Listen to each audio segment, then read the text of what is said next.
G'day guys, X-Ray Racer 1 here, and this is update number 28, I think, update number 28 of Project N-Scale. And well guys, I've been getting some stuff done.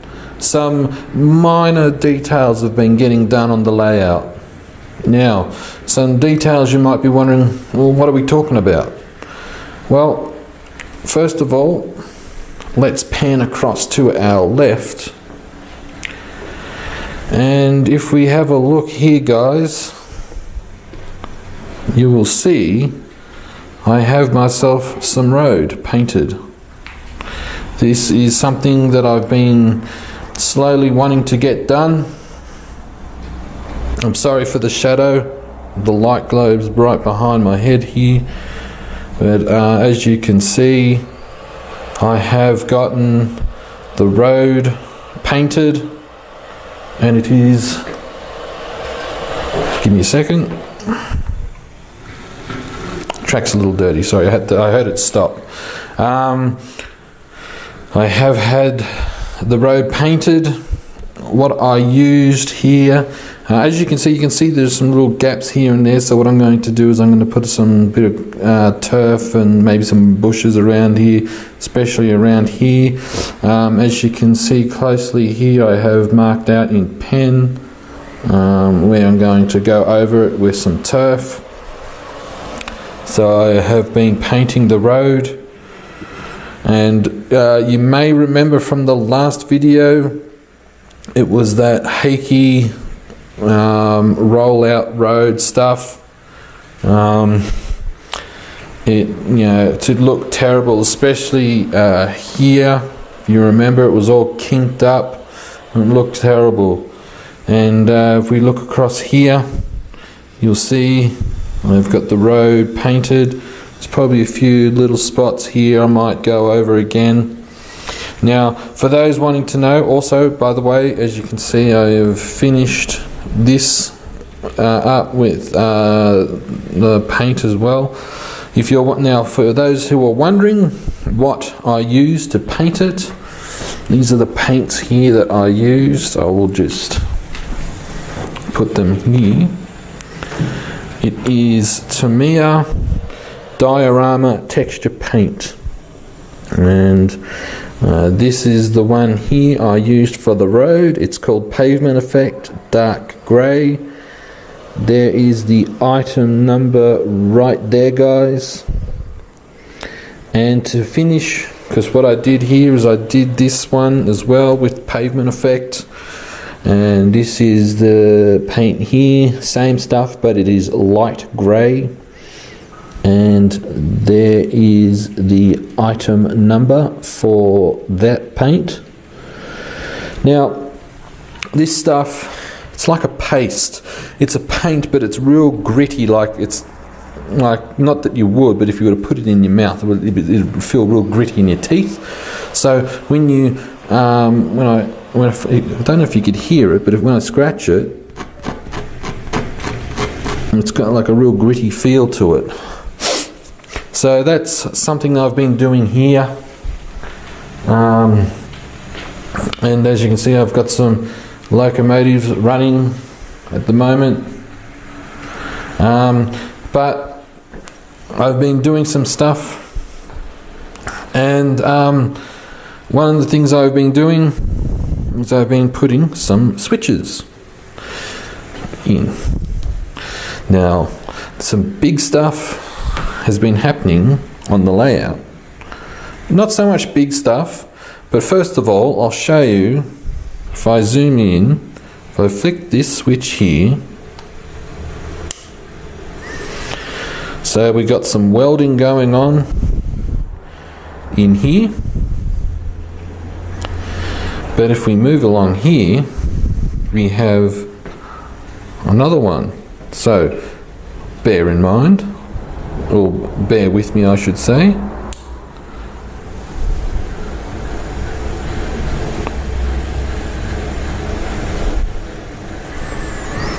There you go. I have myself a gas welder simulator for my pit area for the locomotives.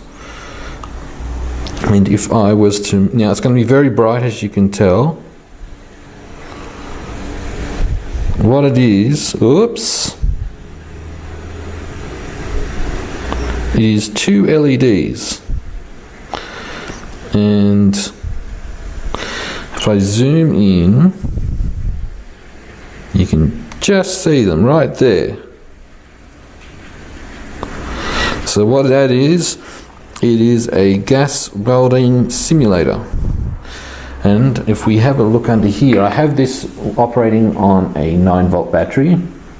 And if we look here, the whole business of the operation is that little circuit board right there. I can't really, there we go. That little circuit board. And those wires going up in there are what control it. So that, what that is, I have 2 what they call SMD LEDs, or surface mount diodes, and you can just see it flashing or showing through the tape under there. The tape's just there to hold it in place, just to stop it from any damage. But yeah, those are 2 surface mount LEDs going through there to simulate gas welder.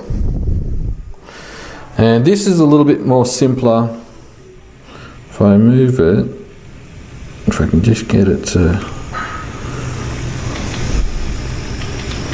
it's just a couple of LEDs. I bought these on eBay. These were originally for the other little little scene with the locomotive, but I didn't really like how it looked, and so I've just gone and put it into the junkyard shed there.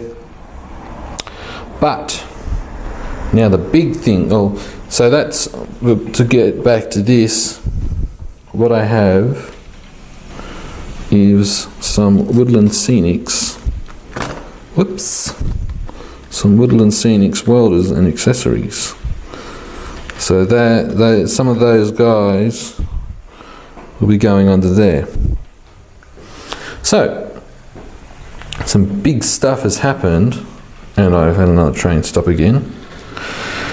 It seems to be a little bit dirty there, so I might have to clean that shortly. So some big stuff has happened here. What has happened, you say? Well, if we go over here, I will switch this off.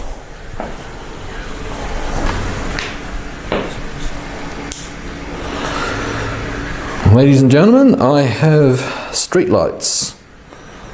Not only just street lights, but it's a bit hard to tell, but I also have lights inside various houses.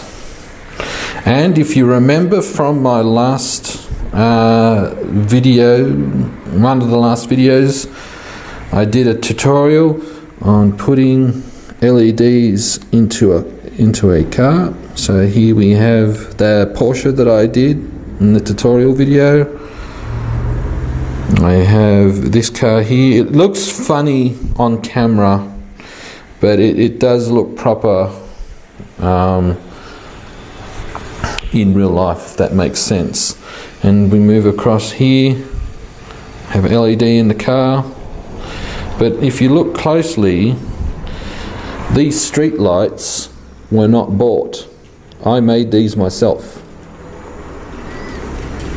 And it took a little while to do, but these are made all entirely from scratch. I made these street lights, and they're all made with surface mount LEDs. So if you want to watch the tutorial on putting an LED into a car, the LED I used for this particular car is exactly the same as the LEDs that are in my street lights. And if we move across, I have some bigger LEDs. These are 3mm LEDs. They're meant to be floodlights for the radio control car track. They look a little different on camera, again, only because it's really bright. So that's what I've been up to. I've been doing a lot of lighting. And also, if we come across over here, you will see I have put an LED into the hot dog van. Actually, if I can, I'll just come across around here. And you can see I put an LED in that. If I could just get it. A little LED in there. And so yeah, I've been doing a lot of lighting, and I tell you guys, it has been really difficult. Not so much difficult, but the effort that was required for hooking all of this up. Now, what I will do, well, actually, as you can see here, guys, like I said, you know, I've got lights in here. It's a bit hard to tell because of the brightness of the LEDs. I might change the voltage setting on the adapter I have, but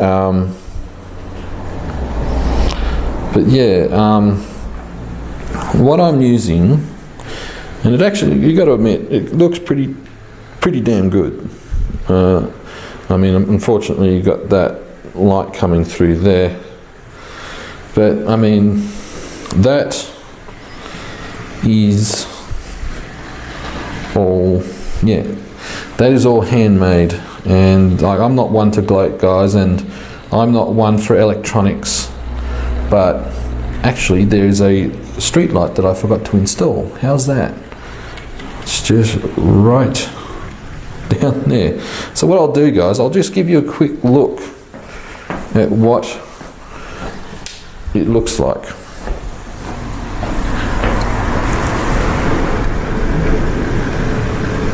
Forgive me if you can't. So silly me forgot to put this street light in. How about that? So here it is, guys. Here's one of the street lights. Now, they're not perfect, and you know, they're no Woodland Scenics quality. However, it's what I want. So what I did is I got some aluminium or aluminum tubing, 2.5mm outer diameter, and cut it into 9cm length. Now, for those that use the Imperial system, can convert that themselves. And at 6cm, I just bent them. And then what I did is, as you can see here, I have, it's a bit hard to see, but what I'm using is TCS, or Train Control Systems 34 Aug wire. Now that wire, you can get it in red and green, so positive and negative.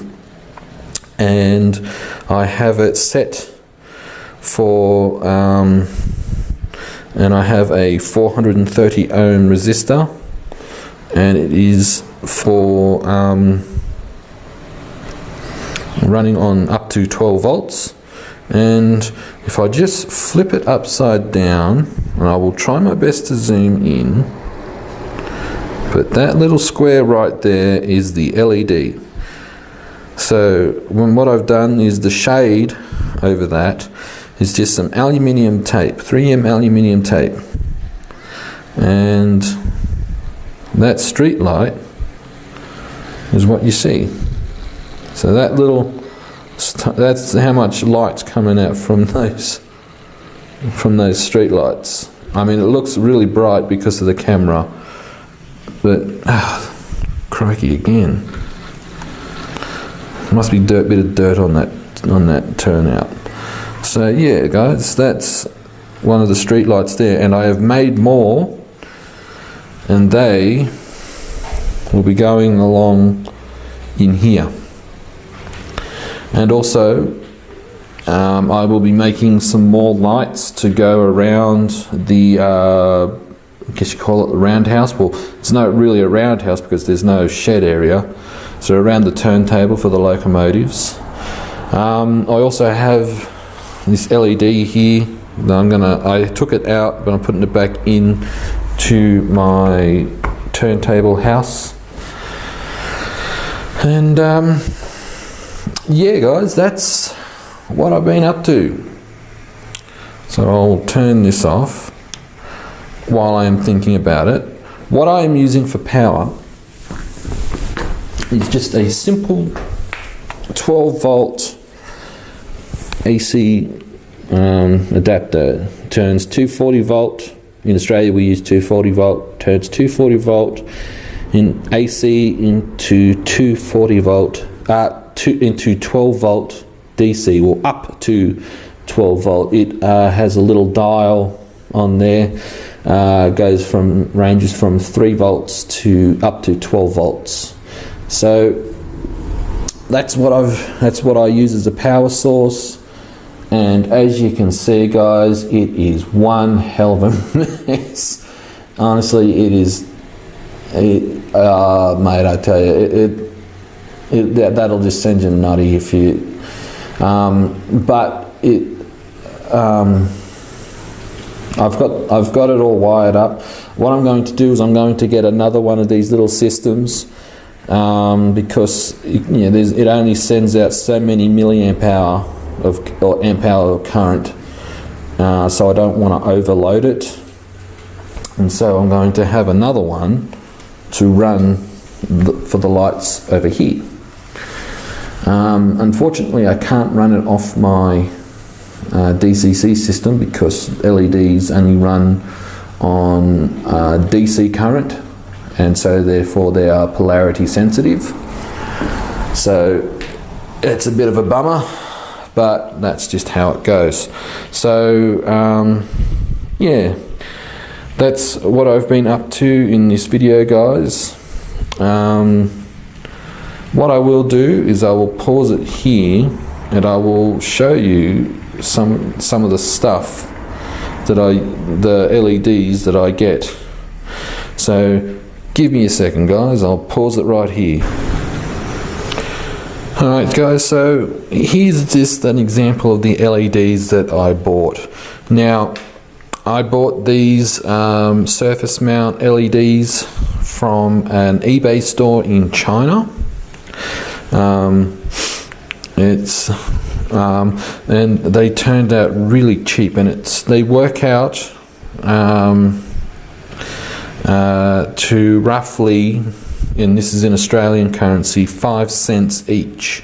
So in United States currency, that's like 3 cents. Now you get 100 of each, and as you can see, I have 3 packets, so I've bought 300 LEDs, and it worked out to about because I think it was $3 Australian postage, worked out to about, I think about $18 for 300 of these little surface mount LEDs. Now, as you can see, each little dot thing you see there is an LED in a little I guess you call it, little casing, and they come in a strip, and you just cut it off, and you peel back the little protective film to that keeps them in there. And yeah, you just got to carefully solder them. And also what I used is this stuff here. Now, as I was saying, it was Train Control Systems, or TCS 34 Org wire. Now, as you see, it's red and green. You can get it in red and green, and down below I will give you the part numbers. So for red and for green. feel free to pause it if you need to write it down. Now the colour is actually an enamel coating, so it's insulation, and with a soldering iron, the heat just burns away the coating, and so you can then therefore do your work. So that's what I use to solder the wires and so forth. Now this wire comes in handy for doing very intricate stuff, and some of you, as you can see, I have white, warm white and blue. Now why do I want blue? I will show you one last thing for this video. So we move along here, and as you can see, guys, there's some wire sticking out of this police car. And would you look at that? If it focused. If I can get it to focus. It's probably too bright. But if I do this, there we go. I have a blue LED on the top of that police car. So as you can see, that thin gauge wire comes in handy. I had to drill a hole in the bottom there. But I have a blue LED on that police car. I haven't got it installed yet because I tried to make a flasher unit. And do you think I can get that flasher system to work? Nope. So what I'm doing is I'm gonna wait. I just got to get a flasher unit that I can buy ready-made. That has to come from Germany. So it'll be attached to that. And hopefully, guys, in the next update video, you will see that police car chasing down the free candy van that's crashed and apparently knocked down that poor woman. No, she just came unglued. So yeah, guys, I hope you enjoyed this video. If you have any questions about anything at all, please don't hesitate to comment down below, and hopefully I'll have some more stuff done. Cheers, guys.